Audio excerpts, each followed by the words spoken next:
We are back with another episode of the Kyle and Sloan Show, and I am very excited today to have Karen Kwiatkowski coming back on the show. I have a ton of stuff I want to talk to her about, but first, I do need to take a second to mention the sponsor of today's show, and that is the Expat Money Summit 2025.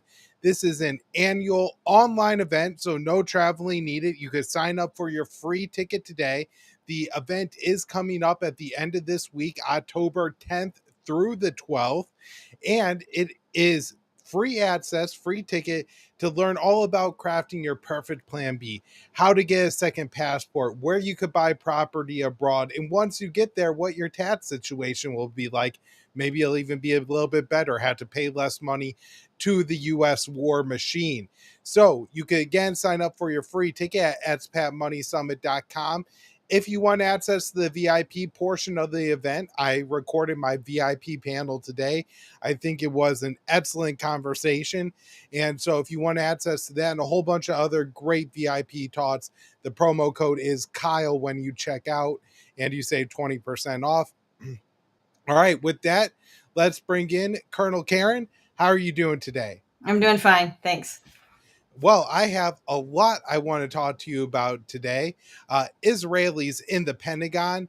Does Netanyahu want a deal? The big TikTok sale, and if we got time, tomahawks in Ukraine. So the first clip I have for you is Tucker Carlson describing the situation in the Pentagon during the 12-day war between Israel and Iran this summer. During the 12-day war, such as it was with Iran, the U.S. and Israel versus Iran, bombing on all sides. There are a bunch of Israeli Defense Force officers in the Pentagon that week. And during that week, ask anyone who works at the Pentagon, they enraged American Pentagon staff by just barging into meetings, giving orders, making demands, and nobody did anything about it. So, Karen, I know you spent some time in the Pentagon and maybe had an encounter or two with an Israeli official there. So I'm just wondering, based on your experience, does this scenario that Tucker is playing forward sound likely to you? Oh yeah, it does sound likely. And you know, I spent time in the Pentagon at the OSD level back in early 2000s, and I basically left the spring that we attacked Iraq. You know, the infamous attack with all the fake justification. And during that previous year, of course, a lot of work was being done to prepare the people of America through propaganda and also the region to proceed with those wars, which were wars for Israel. I think that was even mentioned at the time that this looked like, you know, a neocon game that was being played in order to bring our resources in to accomplish another nation's objectives that had been at that time, even at that time, very clearly stated. So I had one experience that I wrote about and have talked about where I was called to help escort a group of Israeli generals, and I think somebody from the embassy from the entry point of the Pentagon up to it was Wolfowitz or Rumsfeld's office. I'm not sure which. They're very close together, so it was one of the two. Okay, so anyway, this is not a job I normally did. I was kind of picked up out of the hallway to go do it. And the people, the Israeli generals and the other Israelis that were there waiting were very angry because they had to wait. Because this was after 9/11 and the security rules had changed. If you had over for every 3 people, you needed an escort, somebody with the Pentagon badge to escort them to where they were going to go. So this was already not something they were used to. They were getting used to it, but they didn't like it. And so they were angry already, I guess. Maybe they're always angry. I don't know. But they were angry when we got down there, me and the other guy. And so as soon as they saw us, they barged through and led the way. I mean, I was almost running, you know, to keep up with them. They were moving so fast, straight up to Wolfowitz and Rumsfeld's office area. And it was just very interesting to me. And I didn't think a lot of it at the time. just that, well, that was interesting. And then later, as you know, I wrote about it, I talked about it, I thought about it, and it really does indicate who is in charge and who runs the place. And of course, the second part of that was when they got there, and this is where barging really comes to mind. They entered into the main waiting area. On one side is Rumsfeld's office, on the other side is Wolfowitz's office. I think they were seeing Wolfowitz. So they walked past the secretaries. There are multiple desks of secretaries, and one of them jumped up and tried to physically block them from going into Wolfowitz's office. And she said, he's having a meeting, he's got a guest or whatever. And the door was shut. And she physically put herself between them, but they kind of just moved around, shoved the door open. And then, of course, whoever was in there said, don't. We'll be done in a minute. So then they were kind of milling around, not very happy. They were never happy. They weren't happy then.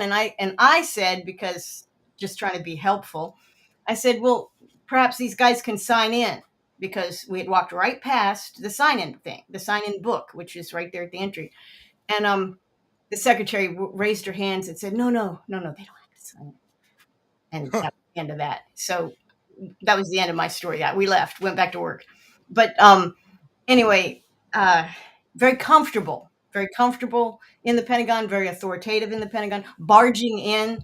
It would sound almost, that's stereotypical, pushy New Yorkers. We have this stereotype, but it's really,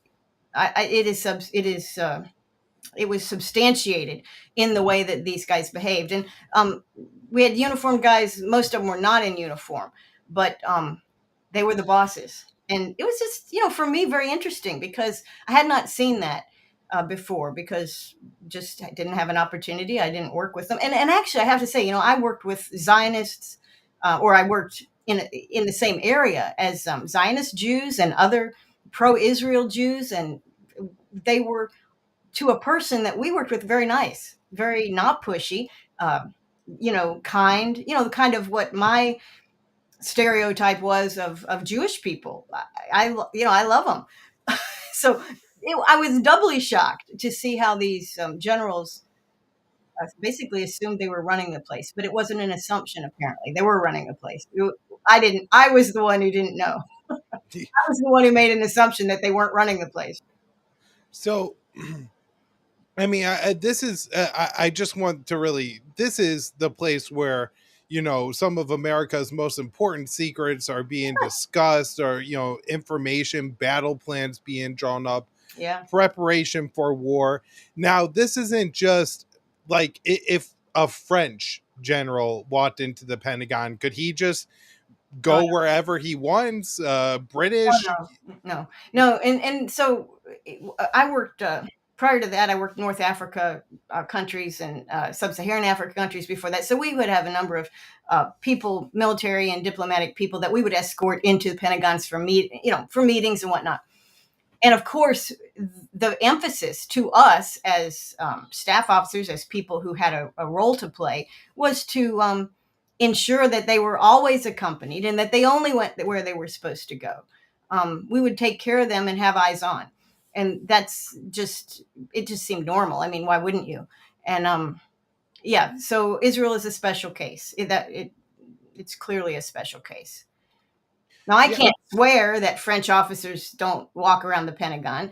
We do have exchange officers. That's totally different. They have Pentagon badges. I'm talking about people that do not have a Pentagon badge. Now, a way around this would be, and I don't know, it's very interesting what Tucker is saying, okay? Because that implies that these guys are down in the joint planning offices, down deep in the Pentagon. Very hard to get into those planning. If they are in there doing things, clearly they've been issued Pentagon badges. There's no way we would have guest badges or escorted people allowed into places like that. So it's been 22 years or so since what my experience was. So I imagine that since we are working so closely together with the Israelis, that they probably are being issued badges. I don't know that.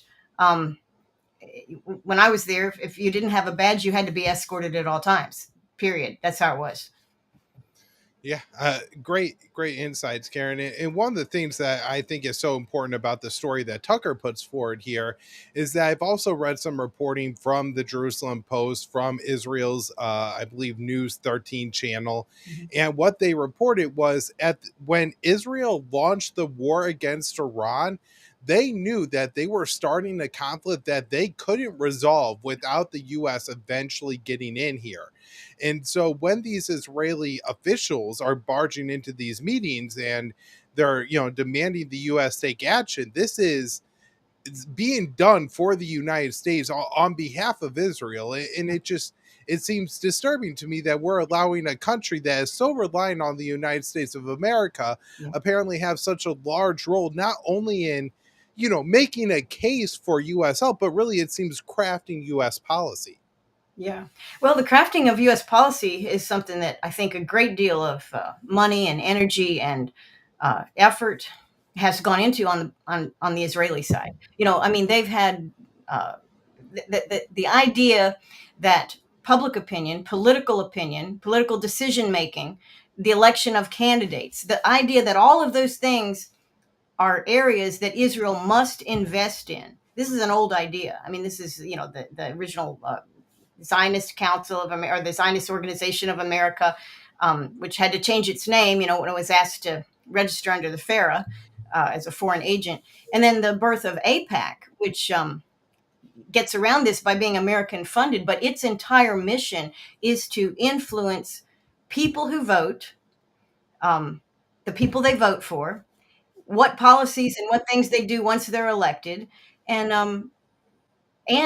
to, I think, work very closely and actually be the people, be the American employees inside of the system, whether that's via getting civil servant jobs or getting these, what is it, Class C political appointments. And of course, when I was there during the time of uh, the Office of Special Plans, all of the appointees, or most of them, were Israelis or dual citizens, and they got into work. They were working with in our spaces as any other appointee would, but they got in there through leveraging the political system, gaining that political appointment from whoever was elected president. So, and that's, of course, certainly they have, I think, a grand achievement has been the Trump administration, because I think that we have seen very effective work on the part of Israelis and Zionists to put themselves in the places that they want to be. Of course, Pentagon's important. Intel's probably a little stricter because of the dual and the classification levels and things. I don't know that for sure, but I know in the Pentagon, we had all kinds of appointees. We had appointees that had never, they're friends of friends, or relatives, or who knows what they are, and they don't, not all of them have an experience or a background in military operations or the Pentagon bureaucracy or anything that the Pentagon might do. But in the case of, I think Israelis do this a lot better. They have an interest area that is to promote Israel's interests, to leverage American power, to leverage American decision making. So the appointees that Israel and American Israelis who are interested in influencing things, they are highly qualified. They are smart. Okay. They are guys and gals who have a background in how things work. And that's the difference between an effective political appointee and someone who's just there to say, yeah, I work for the president. So, yeah, they have achieved the epitome, I think, of where they've ever been today in terms of putting really smart Israel loyal people into all parts of our government, and that would obviously include the Pentagon. And what Tucker is saying, I had not seen that. I'm actually, it doesn't surprise me, but it surprises me that how steady their improvement has been in terms of co-opting uh, the Pentagon and security decision making in this country. They've been extremely effective. Somebody ought to write a book on that after the fact and say, okay, this is how you do it, because they did it. They have done it. They've done it very well. Now, unfortunately, they're doing it for things that are very bad for this country and actually very bad for Israel. And not to mention, tragic for the people that are on the receiving end of their brutality. Yeah. Absolutely. I want to ask you about some recent news that and developments that we've had in Gaza. Last week, we had Trump and Netanyahu put out this 20-point peace plan. And Trump said that Netanyahu had signed on to it and we're just waiting on Hamas's word. Hamas comes out on Friday and they sure sound like they accepted it. Trump took it as Hamas accepting it. They say they're going to release the hostages. They're willing to give up governance of Gaza, and we're going to work on the rest of the details. And then this is what Netanyahu had to say after. Well, we accepted the deal, as did all the world. It was President Trump's plan. Hamas says that it accepted the deal. Now the onus is on Hamas. This plan consists of two parts. The first part is releasing all the hostages. Israel makes a tactical withdrawal, stays in Gaza. And then the second part is meant to demilitarize Gaza and disarm Hamas. That will be negotiated. But the first part is there. It's agreed upon. And that could be indeed the beginning of the end of the war. And as I said, since we accepted it, we have to see what Hamas will do. If Hamas will accept it, I think it's a very good sign. If Hamas doesn't accept it, and it's a possibility that we always take into mind, then Israel will receive, as President Trump says, the full support of the United States to forcefully act against it to bring about an end to the war. I prefer, obviously, that we proceed with the plan as presented, but time will tell, and it won't take very long. In a few days, we'll know if Hamas agrees to the release of all our hostages. We can move forward. That is complete phase one of the deal. That's what we're trying to do right now. So does it sound like Netanyahu wants to take Trump's deal? Okay, first off, I don't recall phase one, phase two, phase three. 20 points, each of which are extremely complicated, would require months of planning for Trump's people or Israel's people if they were serious. And you couldn't do it by yourself. You'd have to have Hamas and independent Palestinian technocrats or whatever to have input there. Of course, they don't have any of that. They have 20 points. That's not a plan. This phased withdrawal and that kind of thing, it is so amorphous that Netanyahu can say it means whatever Netanyahu says it means. And of course, that's how he treats all agreements and all proposals, including ones that his own government have put together, signed, and then quit on and blamed Hamas. So Netanyahu has a terrible track record of, I don't know if it's understanding what's on paper or just lying about it. He tends to lie. He's lying in that interview there. The idea that the demilitarization is not well defined. What do they mean by demilitarization? Israel has militarized all of Gaza. Demilitarization should mean Israel's out, as well as Hamas leaving. Okay, but he doesn't. But you can clearly see from what Netanyahu said, that's not what he thinks. He considers demilitarization only applies to Hamas laying down their weapons, lining up in a bus and getting bussed somewhere. I mean, whatever it is, or in his mind, probably lining them up against a wall. But the demilitarization is talking also about Israel, but that's not how he is interpreting it. And of course, why should he interpret it any other way? He and Trump, primarily him, lesser Trump, put this thing together. They had no input from, they didn't even have preparation input from other Arab countries or neighboring countries. Now, once they got their 20 points, which again is not a plan, right? There would be an appendix for each one of those 20 points on how you would measure, how you would quantify, how you would initiate and progress through the sub-steps that each of the 20 points would have to do. That's a plan, okay? That's something that takes a number of people to work on, including the other side you're presumably working with, which they are not, okay? So I don't even know why they call this a peace plan. This is it's not even a surrender plan, because usually a surrender, you might have a little more than just a weekend before all hell breaks loose, which is how Trump put it.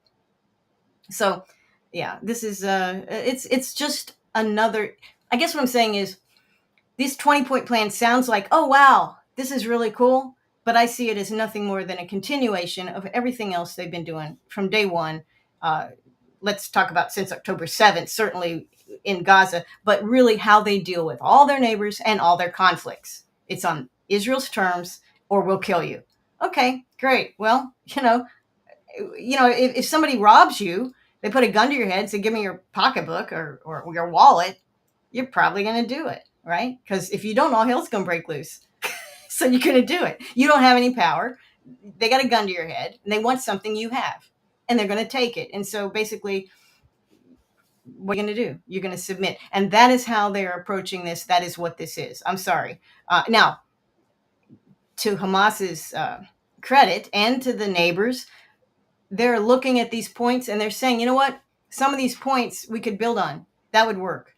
They're agreeing to some of them, and that's fine. But that doesn't serve that. All that will be done with their agreement, partial agreement, agreeing with certain points of this plan, agreeing to move forward.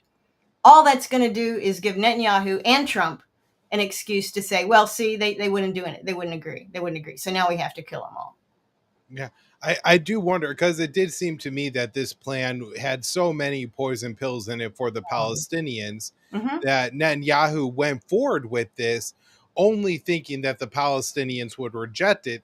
And the Palestinians kind of called Netanyahu's bluff by accepting the deal. And I think maybe trying to sway some favor with Trump and maybe some more sympathy from the Arab states to say, well, Hamas is doing everything they can, and the Israelis just keep going forward with attacking anyways.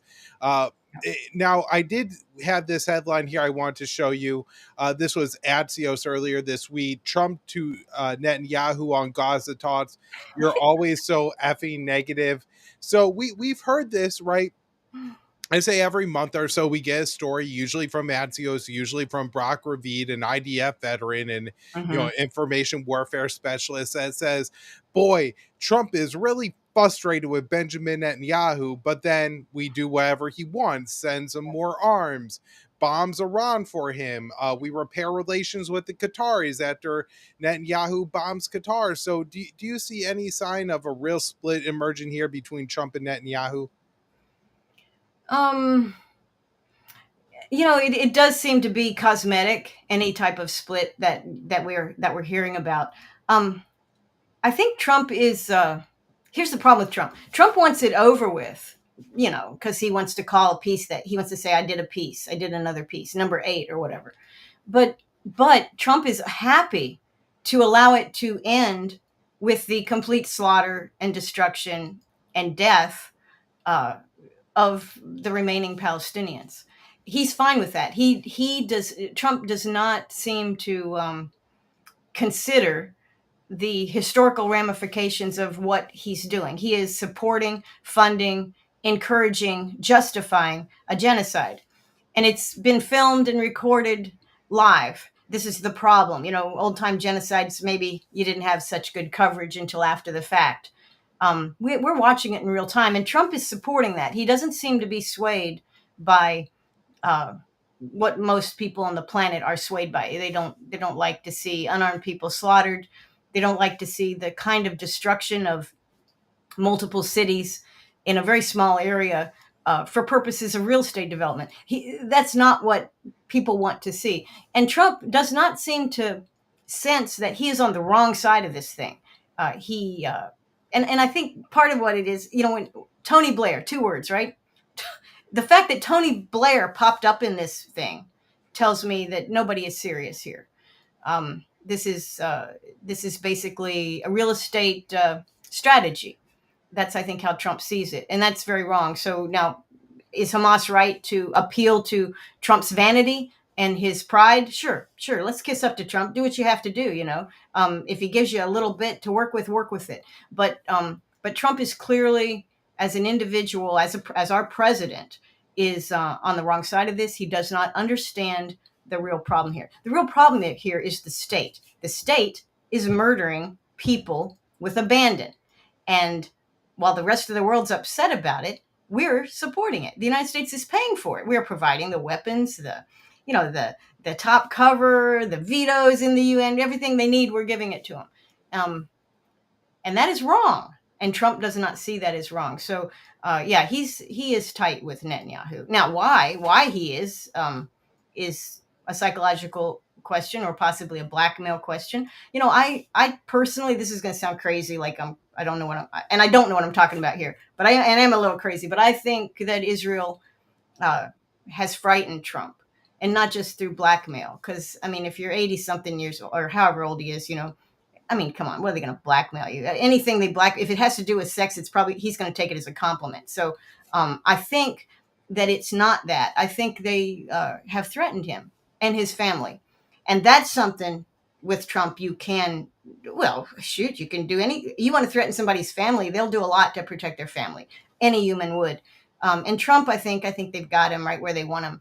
And so he is working for Netanyahu. And he's not really, he might be upset and frustrated. He's not getting his Nobel Prize quick enough. But bottom line is that they got him right where they want him. And I think they're threatening. I think that the capability, well-known capability of the Israeli government, the Israeli state, to reach out and tap people, literally to murder them around the world and make it look like a one-off, make it look like an accident, whatever it is. They have the best capability in the world to do that. It's not the Cold War anymore. Israel's top gun now when it comes to assassinations. So I think Trump's scared. And maybe he's a little mad because he's scared, but he should be mad because he's on the wrong side of this issue and he doesn't have the stones to stand up and really, we should finish the isolation of Israel. We can do it. The United States could do that in 30 minutes. Just one executive order, freeze it, freeze everything going on with Israel. And if they have passes into the Pentagon, pull those immediately. We can stop all that, but he's not willing to do it.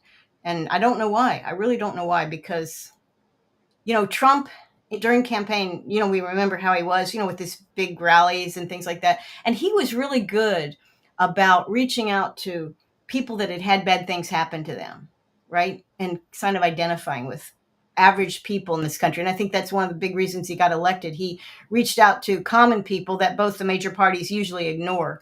And he made it seem very sincere.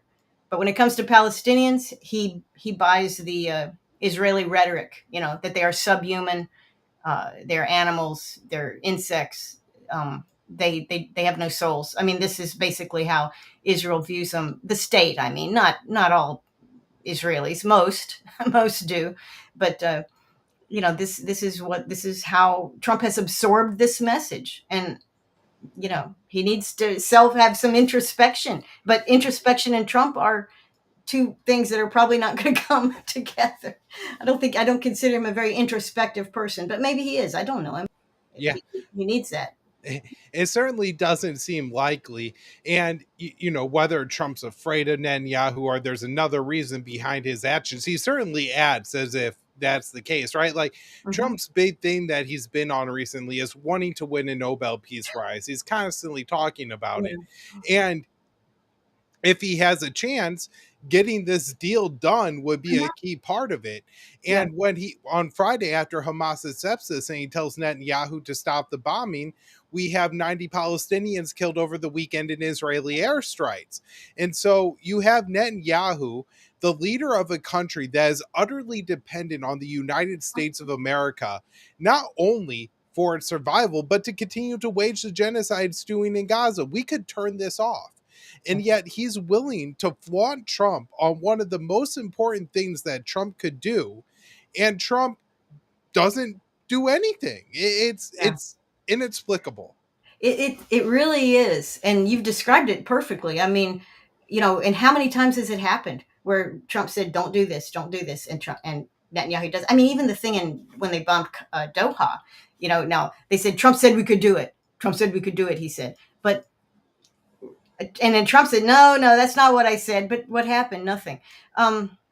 Unfortunately, Israel could collapse. That would be one solution as a state. The government could collapse.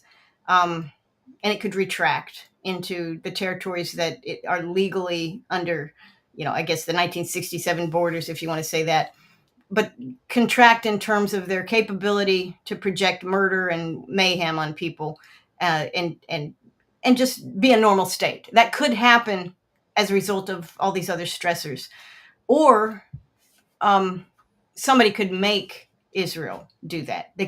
Some military, okay, some financial giant, such as the United States, could force this to happen. And that doesn't seem likely that we're going to force it to happen. So it's probably going to happen naturally, or maybe some random, Pakistani nuclear weapon, which would be awful. Nobody wants that. But Israel is basically beyond the pale in how it behaves as a state. It is an example of everything the United Nations was formed to prevent. And here they are, walking, talking, live example of everything that we said this was our value system. So it's really not just Trump is not doing anything. Trump certainly is capable. The U.S. is capable of stopping it on a dime. We could do that. But because we're the only major, party that's making Israel possible right now. But also the other countries of the world, whether they're blackmailed or they like Israeli weapons or software or whatever it is they like about Israel, they have, the joke of, well, it's not a joke, but, this late stage recognition of a Palestinian state by some of these major European countries.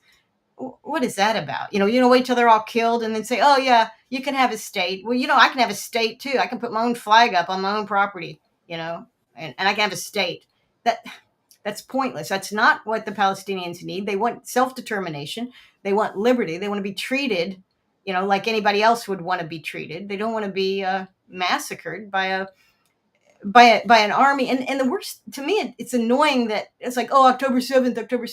This has been going on way longer than that, decades and decades and decades. And I remember, really, it was after I retired, so it was the early 2000s, being shocked when I discovered that Israel rationed calories and concrete and various other items into Gaza. It's basically they've blockaded Gaza for who knows how long. Well, of course, the history of Gaza is it was a concentration camp. Basically, we've displaced all these Palestinians. Let's put them on what was Egyptian soil, right? And we'll build a fence around it or whatever, and that's where these people will go. So they have always administered Gaza kind of like, well, honestly, if you treated dogs like this, people would be in jail in this country.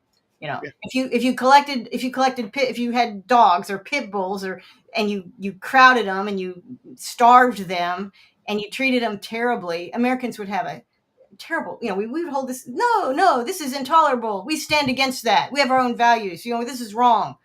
But when they do it to Palestinians, what do? It's just like, oh, well, Israel has the right to defend itself.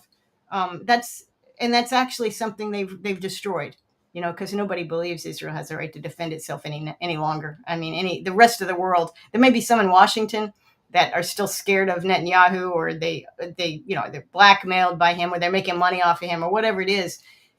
And they're fine, okay. But the rest of the world is like, no, you do not have a right to defend yourself. Not legally or morally. You guys are a rogue state and you'd be reined in. But that's talk. Where's the action? None. Yeah. I've often wondered on that point if whenever Israel decides to start culling all the wild pats of dogs that are running around Gaza and eating bodies, if that's going to produce more outrage among Americans than them killing the Palestinians, because at some point they're going to do it, and apparently it's a lot of dogs that are running around there. So, well, I'm surprised PETA hasn't stood up a lot sooner. They're very insane about just totally devoted. I say insane. They are obsessed with animal care and feeding and protection.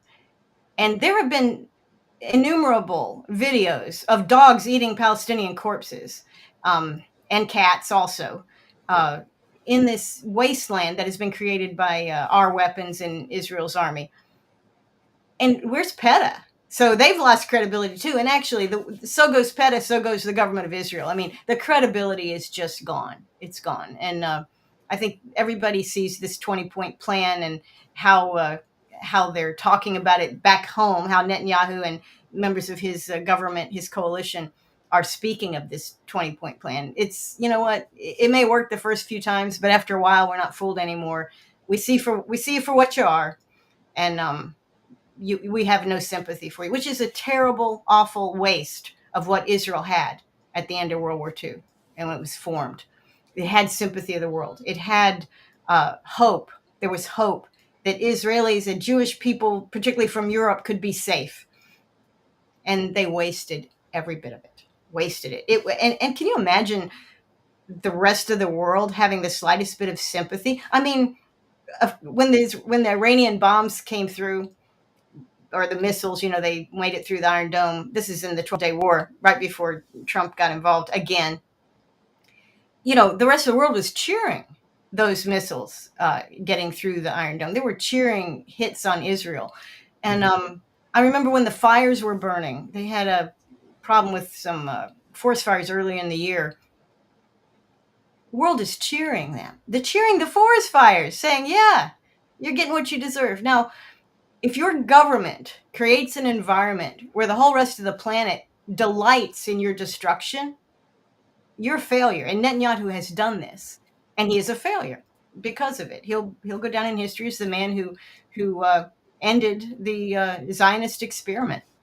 Absolutely. I have no doubt of that. I have no doubt in that. And even if it takes a couple more elected prime ministers or whatever, they'll identify Netanyahu as the culprit here. I mean, the man also has run the place for off and on for 30 years, with his various hard right coalitions. He's going to have to take ownership. Yeah, I sure hope so.